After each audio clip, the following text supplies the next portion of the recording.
Hey everybody, welcome to the Long War. I'm MBG, and today we have my partner in crime, Kenny Boucher. Yo, dog, always drink responsibly. No doubt there. I'm about ready to pop the top on this Red Bridge, this fine vintage gluten-free beer here. Um, Juice actually won't be joining us tonight. He was hanging out with his father. They're having a really good dinner. His dad's feeling a lot better, so he wanted to hang out with him. Which, hey, I don't blame him at all, right? Oh, no doubt. He came by earlier today. We were going to do a couple of videos for the Long War. And he was like, hey, last second, my dad's feeling good enough to throw a family barbecue. So got new things to do today. And I was like, oh, my God, that is so good to hear, man. Dude, I cannot even tell you the last time I had a family barbecue. So, props to him. I hope he's really enjoying himself. I know the weather was nice. Up here it was like 73 and beautiful. Man, I don't know how it is down there, but I'm sure it's about the same. Oh, man. Yeah, North Carolina's getting pretty good right now. And, yeah, I guess since we're talking about Jews not being here, just be like, hey, man, things been happening over there. The GoFundMe account's been going pretty hard. And I want to thank the veterans out there have been throwing some money at that so that Juice's dad can go to Germany. Yeah, man, I tell you what, it's just it's such a good story to see everybody just pitching in like that. If you're local to the East Coast, we're going to be doing a big fundraising event, like some softball and cornhole and stuff. It won't be like 40K related, but if you just want to get an excuse to drive down to North Carolina and hang out with us and watch some softball and drink some beers, hey man, it might be a fun time. So definitely we'll be posting up about that. I guess it's going to happen in like June or so. Yeah, big fundraiser for Juice's family. Yeah, and I think he's gonna do a couple raffles for some things. So it sounds really fun, man. I'll tell you what, I can't wait. So we have a good that just to tell you guys, that was our reason for why Juice wasn't here, and it seems like a pretty good reason, and I hope we sold you on it.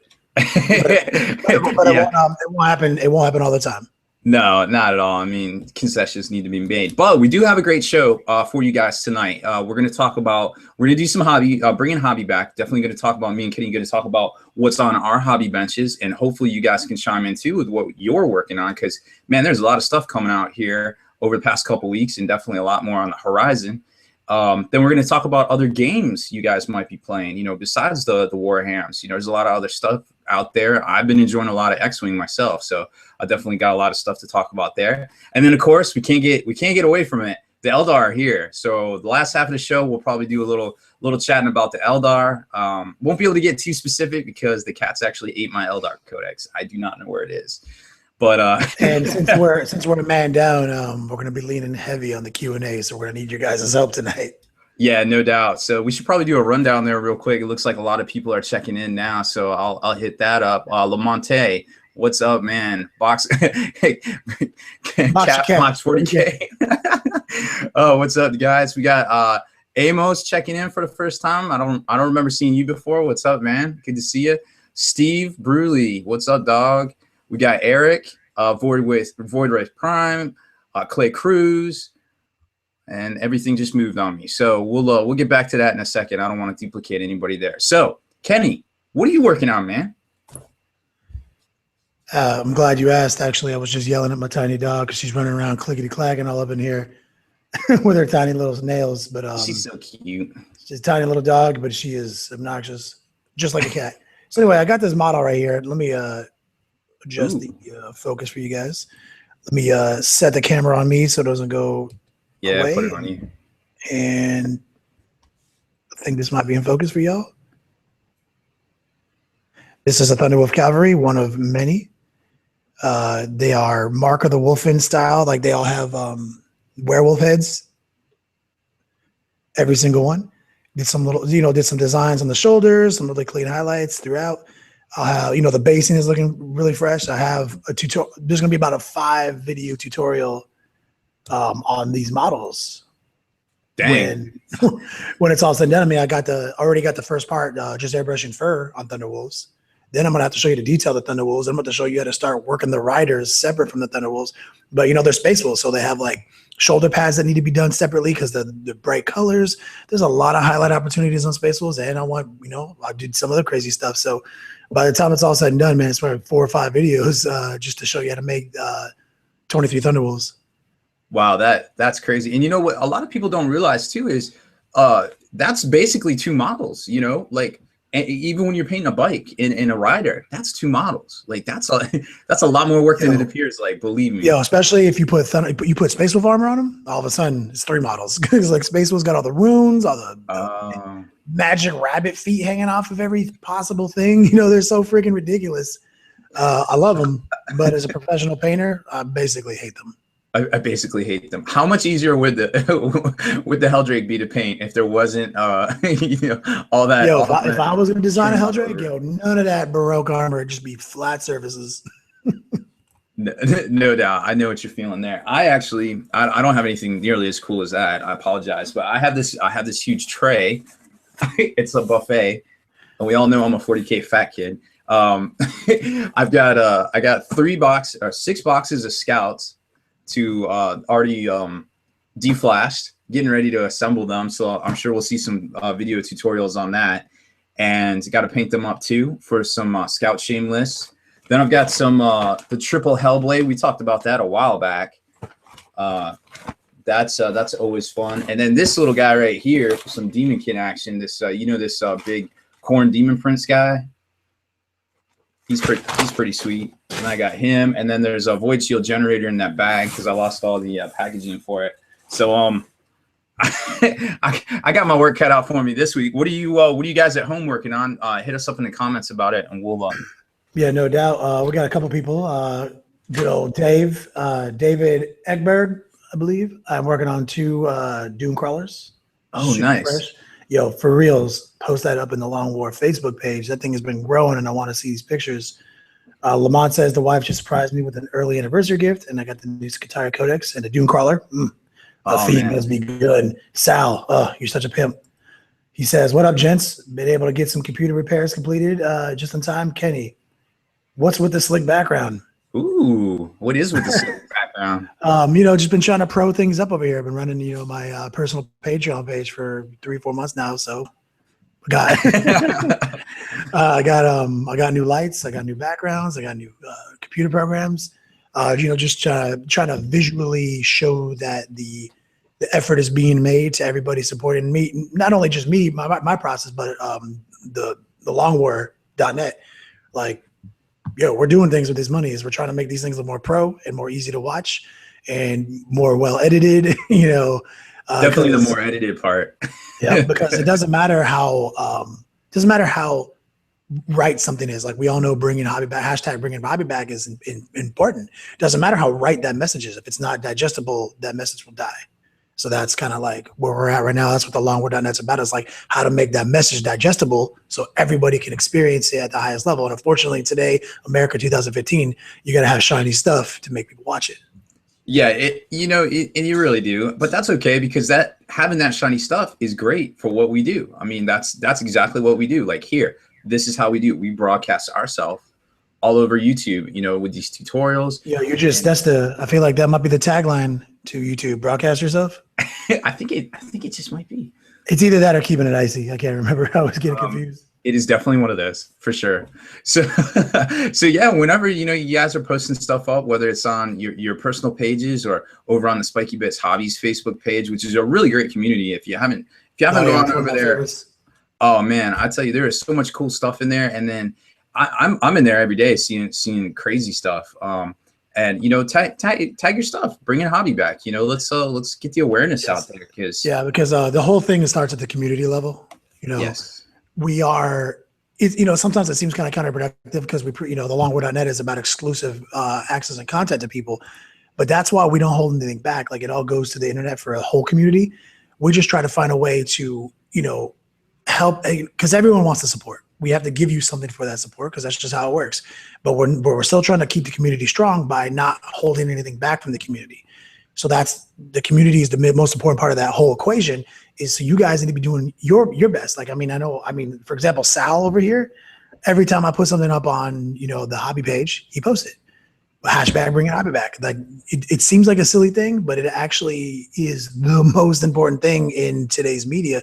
The wargaming community is falling down, and you guys are going to help us bring it back up.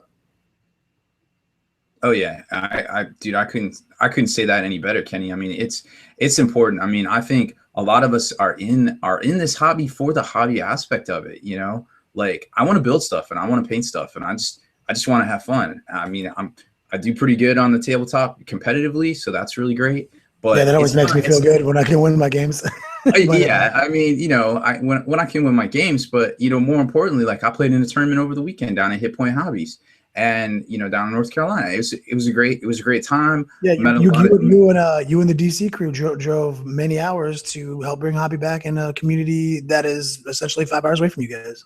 Yep, we did. And whenever I have the opportunity to do that, I definitely want to. Assuming the tournament rules aren't a little too restrictive for my taste, I suppose. But what do you think about that, by the way, Kenny? Like, that's a really big question, and I have a lot of things to say about that. We can definitely blow the lid off of that here in a second. Let me hit up Geoff, working on his Qatari 20 Rangers from the Dune Crawlers. So a few nights making a new army. That is the theme of tonight. People are working on Qatari hard. I like seeing that. Good old Amo says he just signed up for the Long War and totally into helping the community. That's so awesome. Thank you.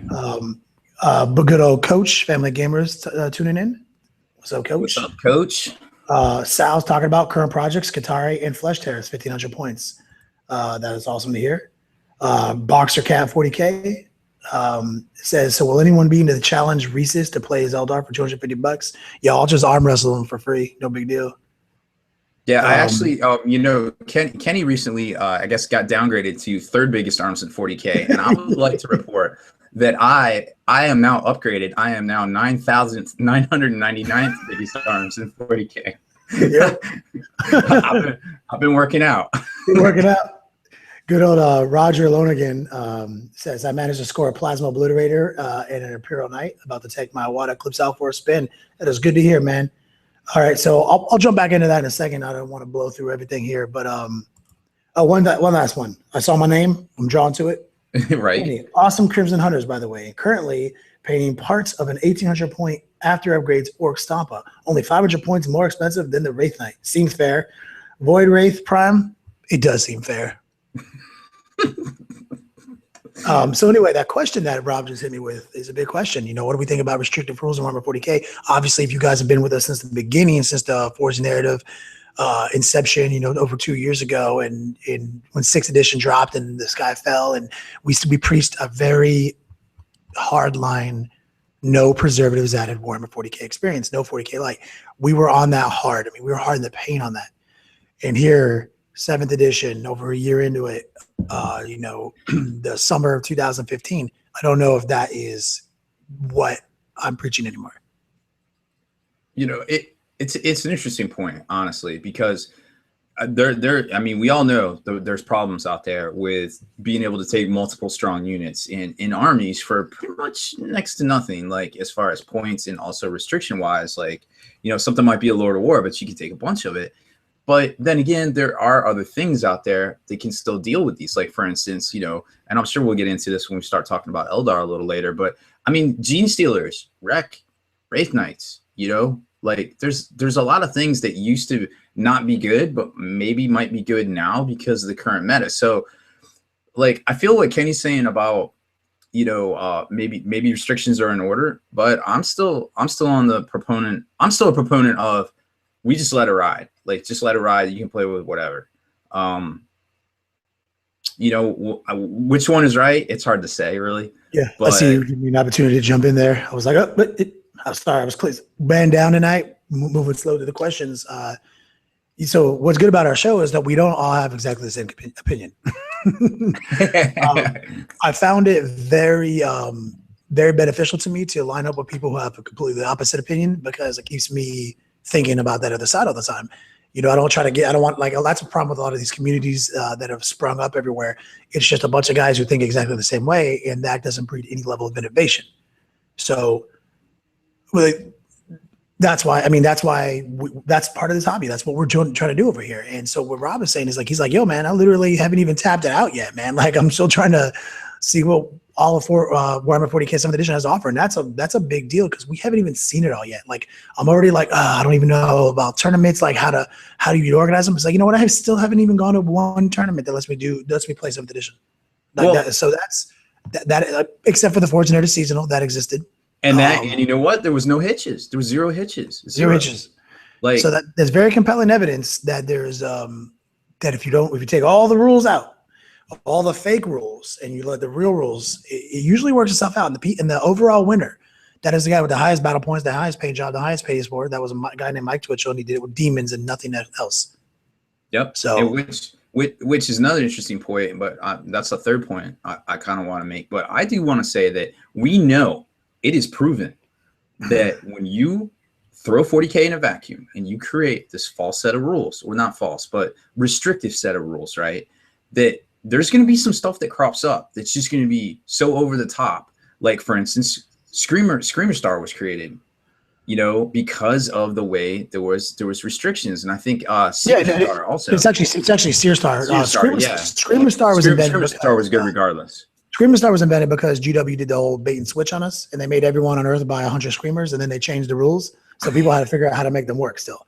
So, but the reason Sear Star came in existence is because one of our best friends, the boys, they run this great tournament up in upstate New York, and they do a comp system. And that is fine. And I love their system. I don't have anything negative to say about it. But someone sat down, and this is what I'm talking about. All the best intentions in the world. Like, I'm going to make a comp system so that nobody can bring anything broken. And a bunch of people sat down, looked at it, and said, well, this exists in your comp system. And that's how Sear Star was born. Because everyone was trying to make Sear Star. I mean, everyone was trying to make a Screamer Star, but you couldn't in their system. But you couldn't. You can make a Sear Star. So all the best intentions in the world usually lead to having a change even more. So, like, my whole thing is, like, I don't know if I completely agree with my old rant and rave, no preservers at 40K, but where I'm at now is I need to wait and see, because, like, the Eldar Codex, Demonkin, Necron, they're kind of showing you this whole theme of, like, you can literally take whatever you want. And I have a bunch of good friends of the show. Austin, he was a big fantasy guy, and he said that the End Times basically did that, but a little bit more extreme version of it, and that made the game uncompetitive. Didn't make it unplayable. He still loves the game. He plays it with his friends all the time. He just said you can't go to a tournament and think that you're having a competitive experience anymore. And that's kind of a heartbreak feeling for us when we think about that. We love tournaments. So that's what got me thinking. I was like, well, I need to see what, like, the Eldar Codex looks like, the New Marine Codex. If every codex comes out and everyone has something like this and it's all literally take whatever you want, maybe it doesn't matter. If it's only one or two, maybe it does. But, like, I am not the person to make that decision. I know that I will continually play whatever the hell I want, and I will do my best with it, and I won't cry when I get beat by 5 Wraithens. It just doesn't matter to me, because this is a hobby first and foremost. And that's why when you come to the longwar.net and you see what we're doing here, we're hitting you with a hobby video, like an assembly, or like a general hobby video, maybe news, maybe rumors, whatever. We're also hitting you with painting. We're also hitting you with playing. That's actually order of operations, dog. That's like, you have to build a model. You have to dream about a model, then you have to build a model, then you can paint a model. Then eventually you can play with that model. Like, some people never even get to the to the playing, because it's not even in the numeric order of operations. It doesn't even matter. Like, you can have so much fun in this hobby without ever fielding an army. It's almost 3 hobbies in one. Yeah. So, that is, not to go so hard on it, but 7th edition, Warhammer 40K is the most exciting game I've ever played. I'm salty about Wraith Knights because the Bloodthirster is not a gargantuan creature. That is it. I have no other beef with the guy. You know what I mean? Like, because I have loyalty to my brand, But outside of that, this game's exciting. And together we will plow through, put our hate blinders on, and we won't listen to anybody, and we'll just play our game and have the most amount of fun possible, while those sucker MCs go cry about how broken everything is. Yep. Go to the tournaments you want to play in, but, play with the people in the groups you want to play with. And if Timmy Power Gamer brings some five Wraith Night lists to your Friday night games, you don't have to play them. You call me and Kenny, and one of us will show up and the 999th biggest arms in Warhammer 40K will show up and throw somebody in a sleeper hold, or throw a cat at him, whichever. Lou jumps in and he says, I agree with Rob, let it ride. But when the round changes every week, when does it settle down? Yeah, and that's a whole nother thing too, so it's going to be a bumpy ride for the next couple of weeks, I feel like. But after that, something's got to give. They can't put 3 books out in 4 weeks. Like, you can't do that for very long. That's a major issue, because the second you start putting restrictions in the game, but codexes don't stop coming, how much work like Rob and I and Juice would have to put into coming up with a tournament force organization structure that, like, balance the game in our minds, and then another codex comes out and changes everything. Yeah, exactly. And like then another codex comes out and changes everything. Come on, man. Like, you just, you know. So Stoner Steve just jumped in. He said, "Do you guys think we've reached 40K 7.5?" Rob, what do you think? I think we're close. I definitely think we're close. It's gonna really depend on what happens this summer. I think is where we're gonna see the tipping point.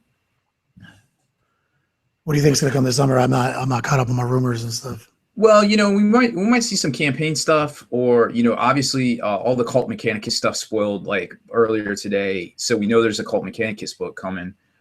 We know there's the Night book coming. We don't really know what's in the Night book. We don't know how they pair up with things, or even the rules specifically. And we know some of them.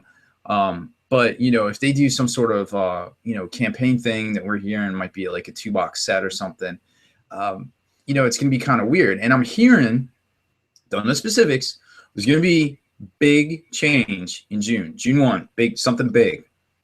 Don't know what it is. Don't have any clues actually about it. We just know something is happening.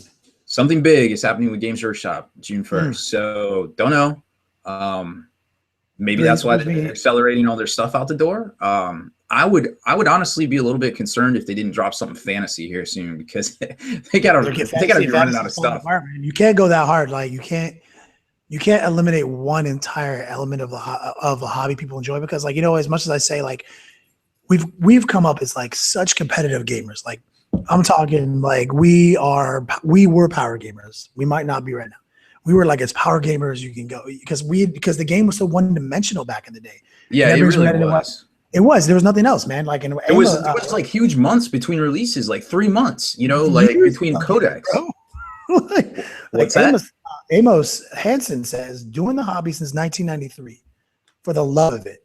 40K hasn't ever been as good as it has in recent years. Oh, it's definitely, the excitement level is definitely there. And tell you what, all those computer-aided design models. I mean, look at those assassins. Those assassins are amazing. Why didn't we have that in the 90s? There's so much more to this game now. So we're saying, like, so back in the 90s and the early 2000s, and even all the way up until like 2008, like, if you weren't crushing people on the battlefield, I mean, why were you playing this game? There was nothing else to it. We had a bunch of crappy books that had crappy drawings in it that were 10 years old, and we had to make up the rest of it, man. Like, it was like, I mean, the hobby, and with crappy models, man. Like, I mean, it wasn't, we were playing it because we were trying to make it something it wasn't. So we were just crushing people. And then, you know, amazing codexes start dropping. They come out with the Horus Heresy series, and they start unifying all the lore together.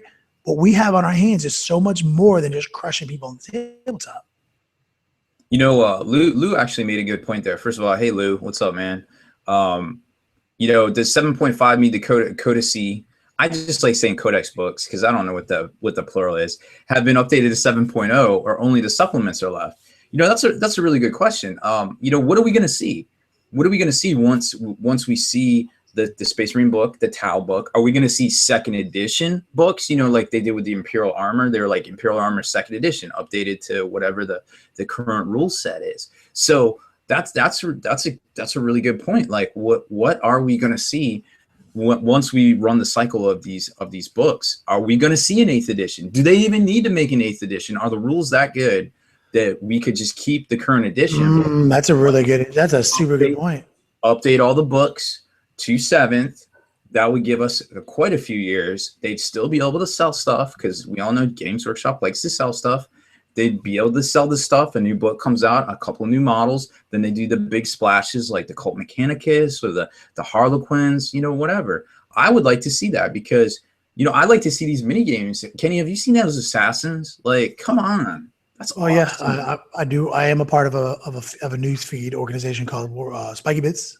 Spiky Bits. Worldwide. Yeah. So I have seen these pictures. Yes.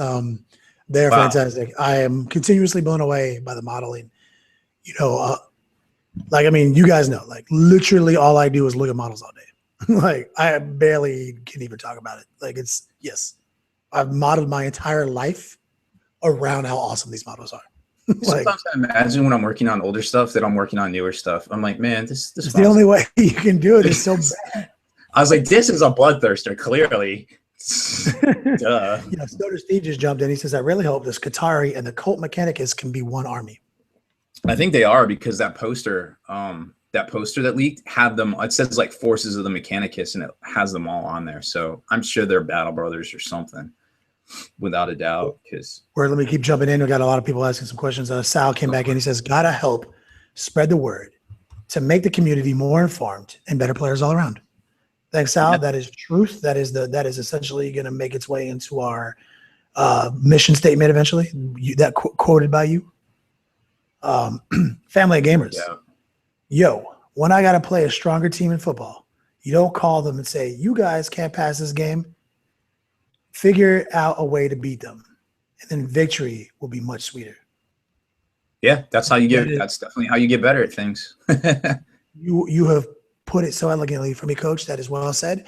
That is actually my internal mantra for Warhammer 40K is to try to beat stupid Eldar armies with my Chaos Space Marines, but I never had it put in football terms before. It makes so much more sense to me. Thank you.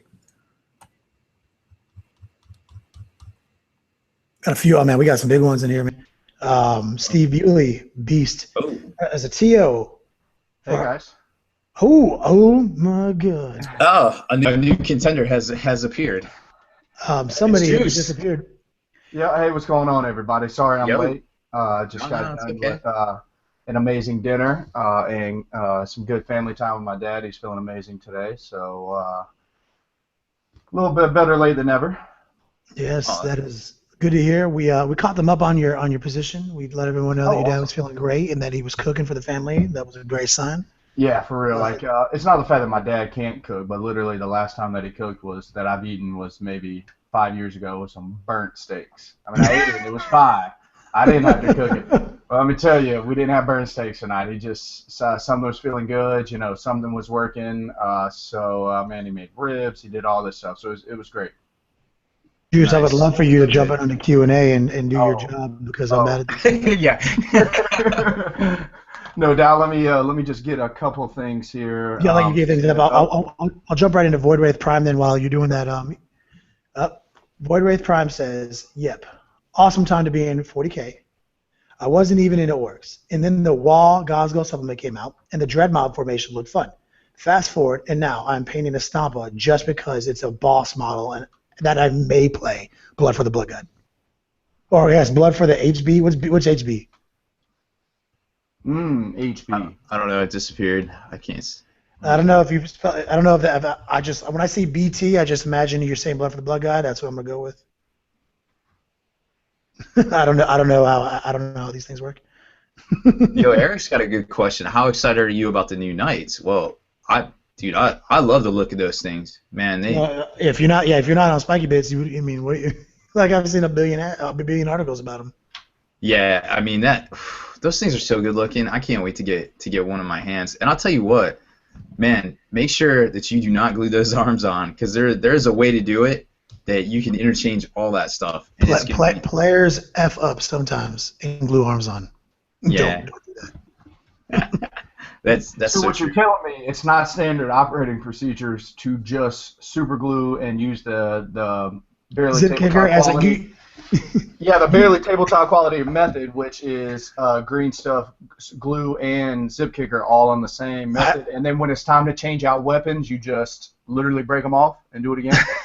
I have this vision of Juice with his Crayola airbrush, pouring zip kicker into it, and just spraying the whole model down so all the super glue dries. Oh my God!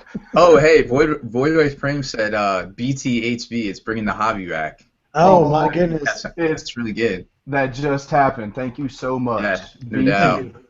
That VP stands for more than just. I'm not good with my words.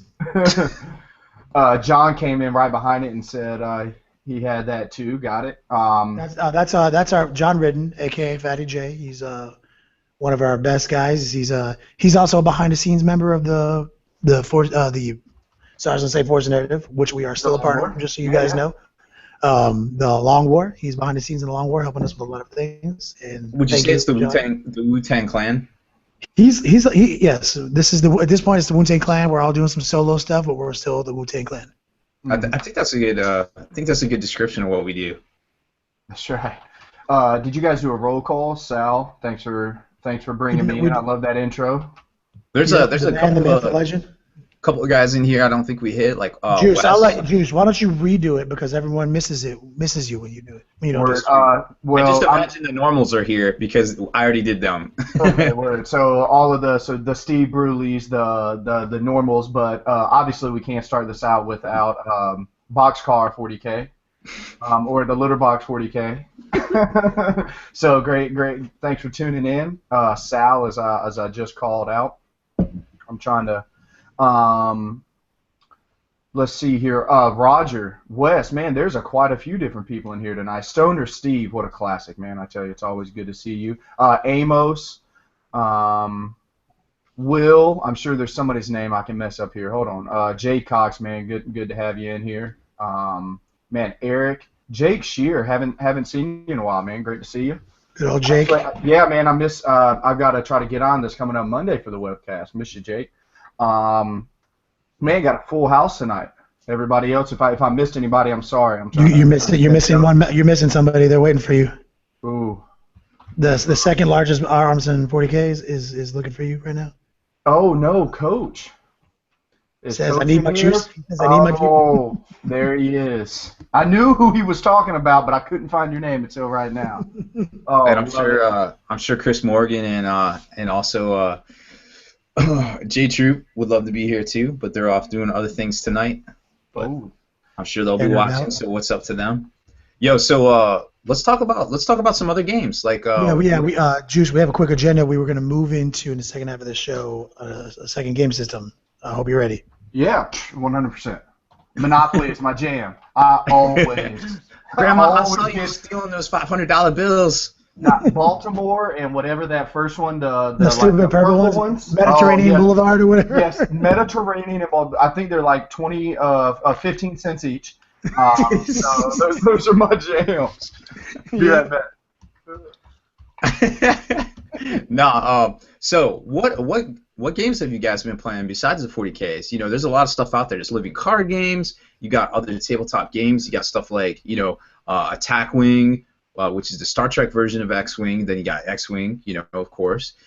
There's all sorts of card games out there too, like that are just super fun. Just get in real quick. Like Boss Monsters, really fun. They just did a great Kickstarter that just ended on Monday, I think. They raised a lot of money, so I can't wait to see that second edition coming out for them. So just to lead off, I play a lot of X-Wing. You can probably see one of my X-Wing box sets there in the back. They just came out with a new faction called Scum, so it's a great time to get into it, even if you didn't already. Yeah, I remember when that game first came out, you were pushing it so hard at the old For the Win Games brick and mortar, and I watched you put on a ton of tutorials or demos. We did. We went hard in the paint on that because, at first I was like, man, $15 ships, nobody's going to buy these. This is stupid. And then I, played it for the first time when it came out, and I was like, oh, my God, I need all the ships. How many ships are there? You were like, yo, look at all the ships. I have 165 $15 ships. Just, give them to me. So, it's a great game. It's really got that hobby appeal to it. Like, you can repaint your ships. You can just keep them the same. You got war gear, you got upgrades, you got pilots, you got different things you can do. Each ship is like 5 different characters, 5 different models in and of itself. And games take 55 to 65 minutes. Tournament time. Tournaments are very structured, by the way, very structured, and it's really appealing to me. And I really enjoy that game. Yeah. I'm right there with you, man. I actually don't own any of the models, but all my friends at the local hobby shop literally own all of them. So I get in, and what I love about it is it takes no time. The guys have made some super fresh boards with like a little extra 12 inches on either side going around the whole thing. So you can put your cards out? Yeah, exactly. I mean, it's gotten real big. It's a cheap buy-in. You get to play all the miniatures that you grew up with. I actually wish that they did something like that for Lord of the Rings. Man, I want one of those cool elephants. I want Gandalf, but I can't paint Gandalf like I remember seeing him in the movies. For real, I can't. That system, dude. Like one of the things. Sorry, Juice. I mean, no, go ahead. One of the things that I used to say, because I used to be a HeroClix rep. One of the things about those types of games is when you simplify elements of the game, you maximize the tactics. And that game is like this X-Wing is basically proven that business model of game design. Like Exactly. it is a phenomenon right now. It is unquestionably a dominator right now. It is about to be I mean, like I said, sorry, what's the name of that company, Rob? That Fantasy Flight? they're going to be $1 billion company. Oh yeah, easy. Like like this game is so good, and it's like that's that whole concept when you simplify like things like movement and organization slots. When you make the way you play the game kind of simple, the way you actually end up playing the game is all brain power. Super complex. Yo, let me tell you how many times I was like, I would never run into those stupid asteroids. What are you talking about? I got all this space, and I got a next thing I know, boop, can't do anything, I'm in an asteroid. Boop, can't do anything, I'm in an asteroid. I'm like, God, I thought it was so simple, but it's not. You got to be 3 moves ahead. You only know what your opponent is going to do. I mean, I'd like to throw out a little statistic. Within the first 2 weeks of Nova going live for ticket sales, guess who sold the most tickets? Probably X-Wing. X-Wing, 100%. Yeah. Well, sold more tickets in the first 2 weeks. Now, I don't know what it's been since then. You know, I'm not trying to quote or anything else, but within the first 2 weeks, that was the leader of the tournament sales. So, I mean, that's saying a lot. Oh yeah, without a doubt. It shows you it's a dominator, and like here at the Long War, we are going to be committed to hobby and all elements. We're not talking. I mean, like Warhammer 40K is such a fun thing, and it's on our hearts. But I mean, we're not going to stop there. I mean, expect to see us branch out to X-Wing. I mean, like you see all these Warhammer 40K battle reports. I guarantee you're going to see some X-Wing battle reports very soon. Guarantee. And actually, I'd love to hit up the comment section here. Amos, man, I'd love where his head's at, because that's, in my opinion, what he's trying to say sums up a lot of people, maybe even myself. I haven't really delved in too much.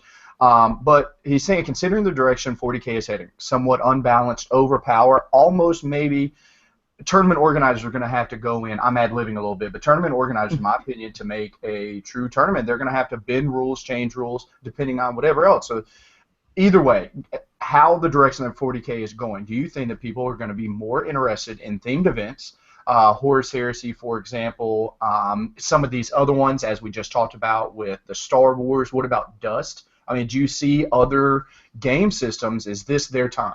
I'll answer it right now. We're already seeing it, guys. Like, it's happening. Like, their market share is being cut from Games Workshop. It is happening. You know, I can't stress that enough. In year 2 of X-Wing, they had already outsold Warhammer Fantasy. Like, unprecedented. What? That's crazy. Gross. Like, we are seeing it. People want to have fun. They want to have narratives. They want to push around ships. I'll tell you guys right now. We've all talked about this, but we don't. When the Long War breaks into the tournament scene, and it will, we're going to be doing the Long War Social. Like, our tournament series is going to be called Socials. They're going to be. I mean, they're going to be. There's going to be couches in there, you know, for crying out loud. I mean, like we're I want a couch. Yeah, like, you know what I mean. Like, we're talking like all the things that you look forward to when you're about to play Warhammer 40K with your buddies. We're going to embody that in a tournament, and like that's. I don't mean to interrupt, but it's kind of the experience that we have been preaching and that you've been hearing spew from our mouths are the experience that we get, the three of us, when we get to see, to a lot of people's eyes, the top tournament players in the country, these are all close friends of ours. So we want that phenomenal experience, that hanging out in the rooms after the event is done, all that camaraderie that we get, we're going to share that with you guys. We want that, again, just like we've said, you literally know us when you go to an event. Speaking of camaraderie juice, John, a.k.a. Fatty J, says, if this is the Wu-Tang Clan, who's Old Dirty Bastard? And since you are a master namer, I'll let you choose. Oh, man, that is tough. I'm going to have to go simplistic here. That's got to be Robbie B. Yeah. Check him out on MySpace. But he is the true OG. Yep. So that was Mariah. We go back like yo, my baby's Mariah. Okay. So, oh man, I know this is a name that's dear to my heart that I haven't shouted out. Is my boy Lou, man. Love you to death. But he's talking about he wants to chime in with some of his games that he plays, and it's Carnival Zombie and Pandemic. Oh, Pandemic is a great game. It's that's a board game, I believe, by Z-Man. I played that a couple times. It is super fun. Mm-hmm. Yeah, we Oh, gotta man. get you guys gotta start posting these things because I literally don't know about games. I only know Warhammer 40K. Man, somebody help me out here in the Q&A or one of you guys. It is a zombie game where there's tiles down and zombies spawn out. Oh yeah, I Zombicide. played that. Yeah, Zombicide's good. Zombicide. Oh Another my really good gracious. board game is Last Night on Earth. It's kind of like I like the sound of that. it's like the board game version of all those cheesy B movies, like B horror movies. It's a really fun game. I That's a enjoy fun that. one. Yo, Jake Shear says, I love how fun and awesome X-Wing is, including the event support.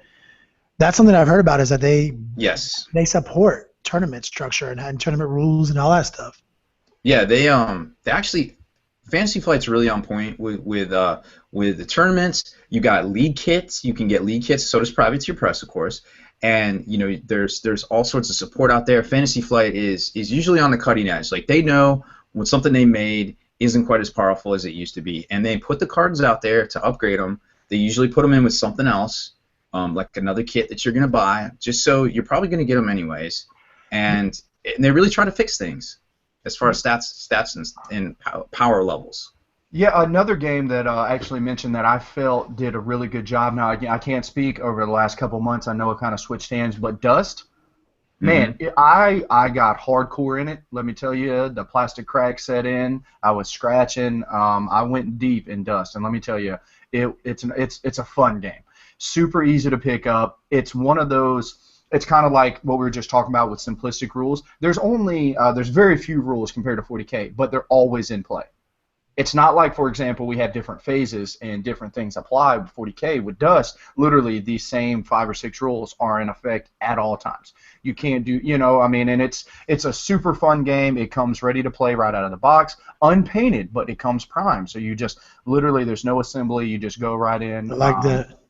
Yeah, it's really good. I actually want to hit on something Steve here. Steve Bruley is going about 40K, and I just want to speak on it and say I want to hit on this before we only got a few minutes left, but I do want to speak on this. He's saying as a local TO, he thinks that right now mission design and preparation, responsible terrain, and all this and stuff is really key to help the game out. And I know we're talking about other games, and there's a lot of questions. I just want to say that out loud so I can hit that. I think that is true, but I think as a TO, you're going to have to actively get involved to basically micromanage play. Yeah, that actually segues into Amos's statement, which is actually one of the truth heaters I've heard of all time. More and more, Warhammer 40K is becoming a game that you do not play against someone, but you play with them. Oh yeah, without a doubt. When you stand across the table for 3 hours with somebody, like, come on, guys. Like, this is a social thing, you know? Yeah. Yeah, and let me tell you, it's just not the sky isn't falling, anything else like that. But there is some eye-opening experiences, and to be honest, I was actually telling Kenny and Rob earlier, I'm very happy that ATC is about to be here and everything. Man, it's one of my favorite events of the year. But after that, I'm so happy to spend the next 9 months until the big tournaments that I go to again, a bunch of friendly games. I don't have to worry about what the tournament scene is looking like.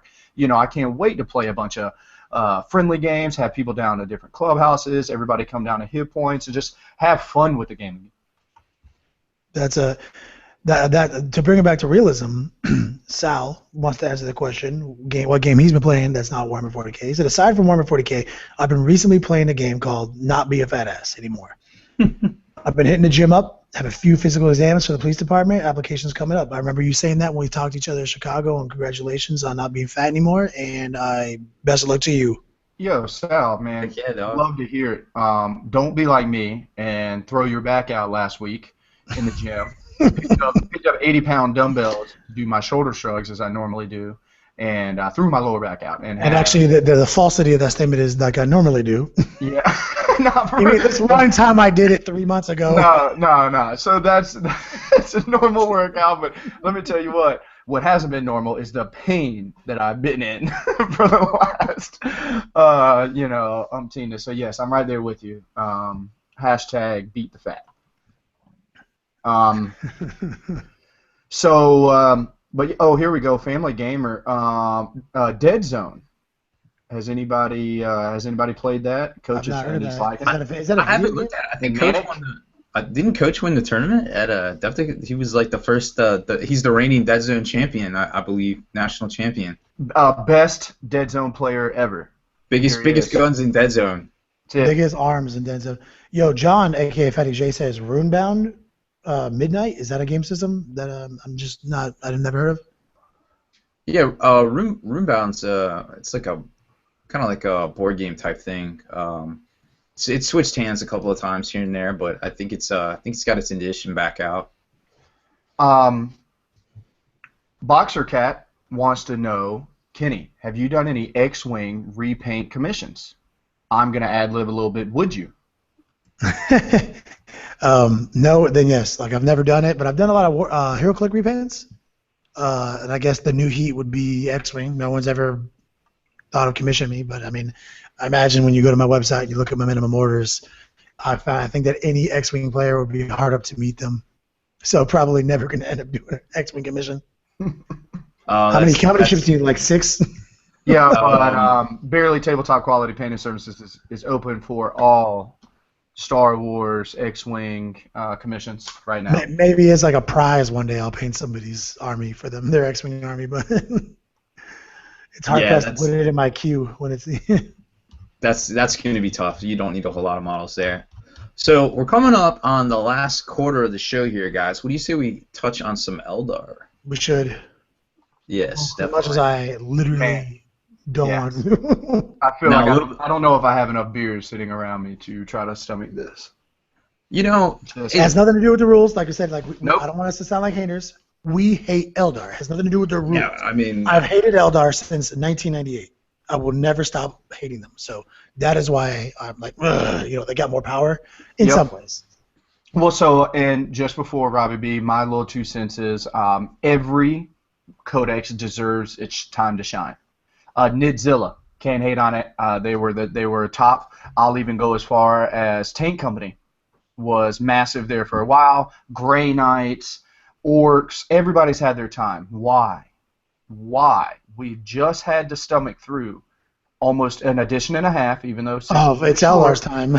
Yeah, it's like we just had Eldar's time. That's all we've played in the tournament scene in the top tables is Eldar, some Tau. And now guess what we get to do in the next 2-3 years?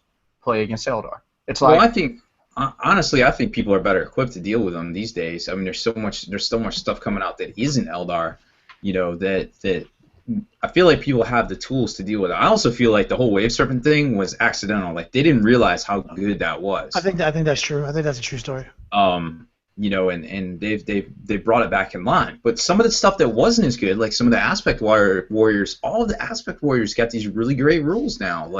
And they're not too OP. Maybe the whole Warp Spider thing, like whenever you target them, they get to do their 2d6 jump, not their 2d6 they'll FAQ it. It won't be every time somebody shoots at them. I mean, rules is written. It seems a little silly right Rules now. is written. It is, yeah. But I mean, like GW messes up. Like like we said, sometimes you make mistakes. But they're not perfect. They don't game like we do. They don't think of competitive play. But I do think the Aspect Warriors all being viable will lead to more unique combinations.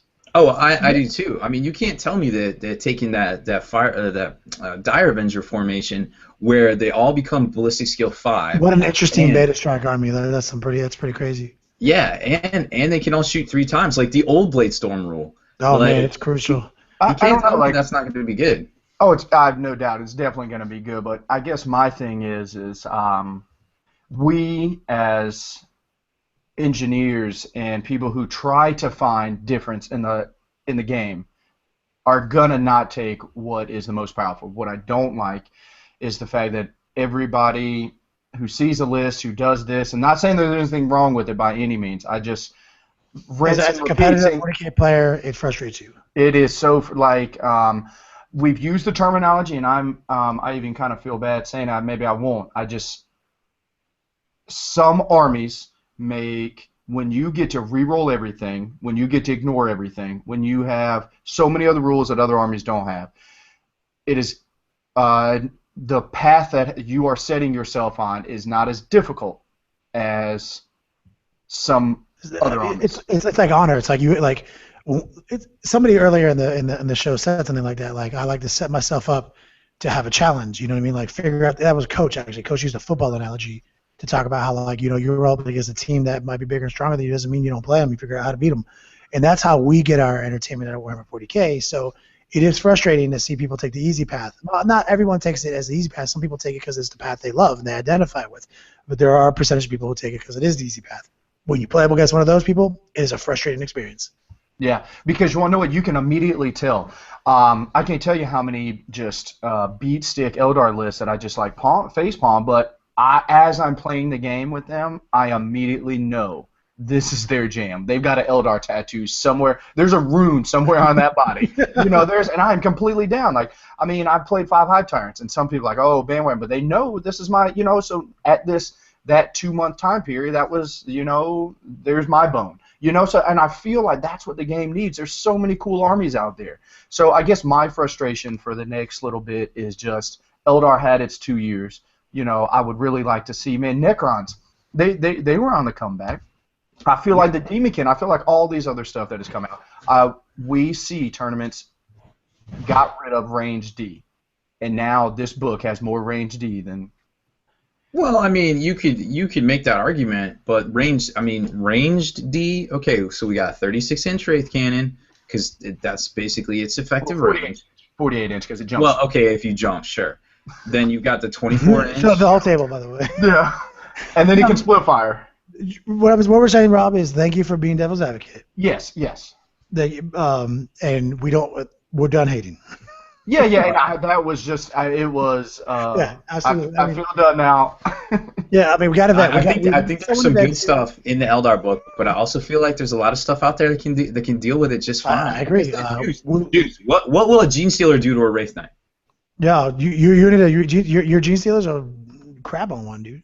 Yep, I completely agree, but to put it out there, because Wraith Knight is so inexpensive, what do you think that formation that you were just talking about of Dire Avengers that shoot 1 million shots are going to do to my Gene Stealers before I get there? It's like a true story. Luckily, you're playing 5 Hive Tyrants when you're playing exactly. tournaments. And that's what I'm saying. Yeah. You made me do this. Whenever I show up at tournaments with the Super Friends and people are like, this is obnoxious, like, I was like, it's not as obnoxious as playing Eldar. Tournaments. So like, and here's the big thing. It's like, we're all here to play the game, have our social contracts. It's like, yo, but don't get it twisted, dog. When I go to a tournament, I'm here to crush you.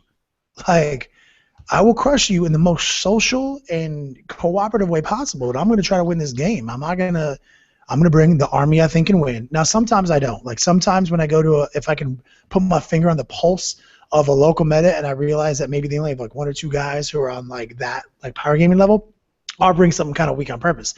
But like, that is a rare and far between experience. That is what tournaments are for.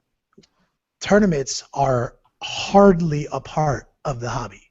They're barely a part of the hobby. If they were the food pyramid, they're the very top. They're your sweets. Yeah, very minimal. Absolutely. And furthermore, and because for the last X amount of years, that has been the biggest joy that I get out of the hobby. That's how come some of my frustration is where I'm coming with right now. But just like I said, I can't wait till I don't have to worry about it anymore, and I get to play all my Ravengers and Gene Stealers and stuff like that. I do want to hit Clay because Clay sounds like he is that Eldar player. He says he plays a fluffy Iyanden army. Good, yeah. Clay's been hitting us up all week. He's actually from North Carolina mountains. He actually asked me to critique a 1,500 point list, I think.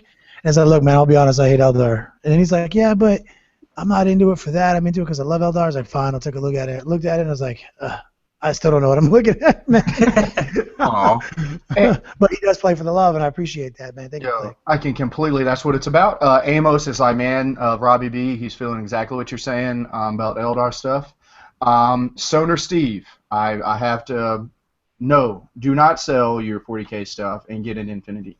I don't think he said sell. I don't think he would ever sell it. Oh, okay. Stoner Steve, if you sell your 40K stuff, you know who you can go to pay more.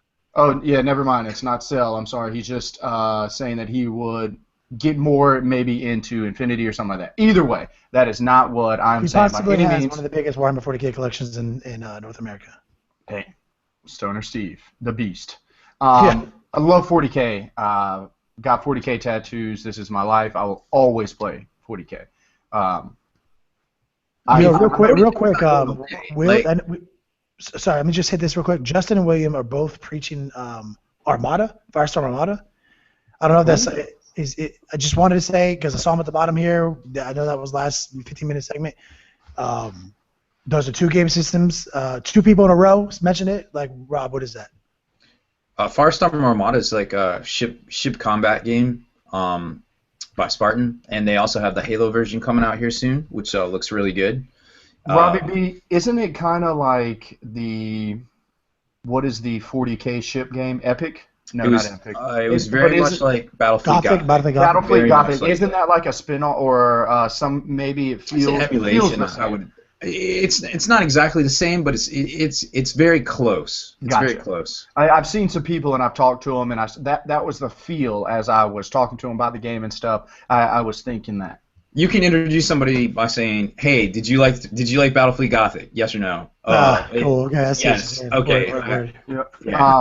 Stoner Steve is actually hitting me up with this as well, or hitting us up. Did anyone notice that assassins are no longer unique characters? What? Yeah, you can take them pretty much. You can take 10 Galactus assassins. Yeah, you can. It's just an elite. It's just an elite slot in that formation. It's like, whatever. Stoner Steve always coming up with a good tech, man. Stoner Steve, best 40K player ever. And I know we have 4 minutes left, and I know Robbie B was trying to spit something out, and we keep steamrolling. I'm sorry. I'm giving the floor to Robbie B. Hit us up. What you're gonna say? I like cats. Word. Every kind of cat, or just some cats? All the cats. I just wish I could hug all the cats. If you had a chance to hug one cat, what cat would it be? Oh man, I would like to meet Grumpy Cat, to be honest. To be like, yo, hey man, watch a lot of your shows. Really big fan. Yo, Rob, I don't know if anyone's seen these, but have you seen Henry the cat, Henri, the French cat? I have seen Henri. Those are the best videos I've ever seen. Also, Business Cat is a really hilarious comic strip out of the UK, where he does fun things that a cat would do, just like in a normal business office setting, like just being in the bathroom, looking at people while they use the bathroom, because that's what cats do. That's what cats do. Or he scratches the door until a secretary opens it, and then he walks away. But it's like this cat head, and he's like in this suit, and he's got like human arms and stuff, and it's just hilarious. It's a great comic. I love that comic. What I was gonna say though was 40K isn't going away. Like, I know a lot of people want to hate, like, I don't know what GW's doing, whatever. Dude, it's such a hot property that even if some sort of catastrophe happened at Games Workshop PLC, it will not go away. Somebody will buy. Publicly traded. Like, so just help with the hobby, Yeah. Just straight up, dog. I mean, how much money do you think? A couple hundred? I got a bottle cap. I got $416 in my bank account right now. Yep. I mean, I don't have that much, but together, we have almost. Kitty and I have $450. Man. I know Will. I shouted you out earlier, but I just want to say a special thanks, man. We're talking about, potentially kind of how the game is kind of in disarray and things like that. But he's saying he's been away from the game for almost a year, and he's glad to see us back again. We're glad to see you back. Yeah, heck yeah. This is a great hobby, and we're building a great community. Together. And let me use that as a segue. Just let me burn out this last minute real quick, talking about the Long War. You guys see my videos. I got to talk about them. We're still in the infancy of this movement. I would be so bold to say, thelongwar.net, please, if you haven't visited it, please visit it. Things are changing on there. We have recently worked really hard on merging a couple elements of that page together.